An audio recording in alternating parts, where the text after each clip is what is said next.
Alors moi je m'appelle Pierre-Alfred Hébrard, je suis le fondateur et le créateur du festival Le Cornoutien. Le festival Le Cornoutien qui existe depuis 7 ans maintenant et qui est un festival de court-métrage international dans lequel on reçoit des réalisateurs, des films venus du monde entier et de France, répartis cette année sur 6 compétitions avec des événements, des masterclass, des cartes blanches et des rencontres.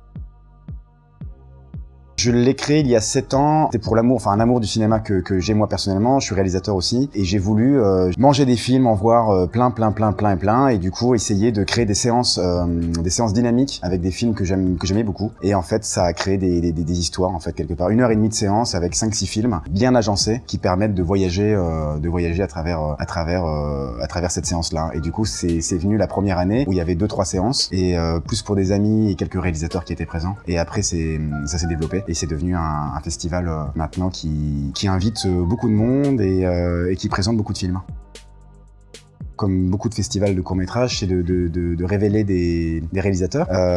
C'est de créer des rencontres entre les festivaliers et les pros. J'aime beaucoup que les réalisateurs soient proches aussi des festivaliers, qu'ils puissent discuter entre eux après les projections. Donc voilà. Et puis la mission, c'est évidemment pour les festivaliers, pour qu'ils puissent voyager, comme je le dis à chaque fois, dans des séances qui passent d'un film norvégien à un film français, à un film américain et chinois et refrançais. Et en fait, donc il n'y a pas de thématique dans les séances, il n'y a pas non plus la compétition française et la compétition internationale, tout est mélangé et du coup ça crée un univers de voyage pour les spectateurs. Donc c'est aussi ça, une des missions du festival.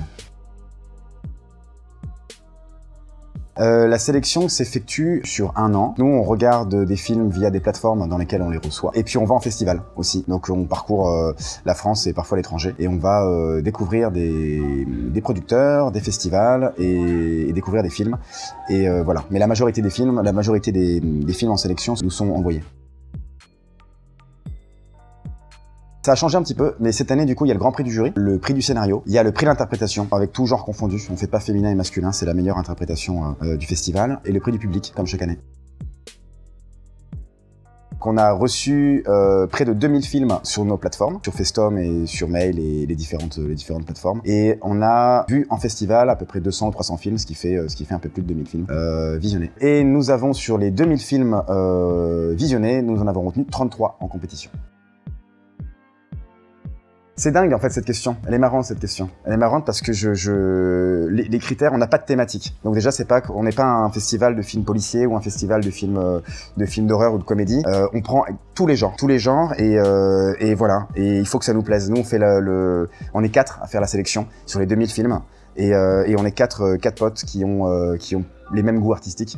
Et du coup ça crée un univers que nous on adore et qui plaît beaucoup aux gens aussi. Donc voilà, c'est un peu particulier.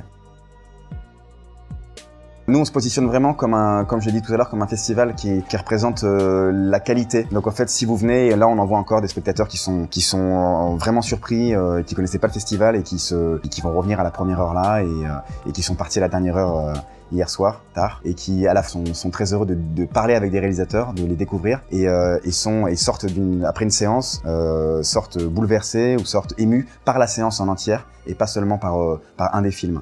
On essaie de créer une histoire dans la séance et du coup ça donne au spectateur l'envie de revenir et ça lui crée surtout de l'émotion et c'est ce qu'on cherche. Du coup voilà, pour les prochains spectateurs et les prochains festivaliers, s'ils recherchent ça, c'est au Cornoutien qu'il faut aller.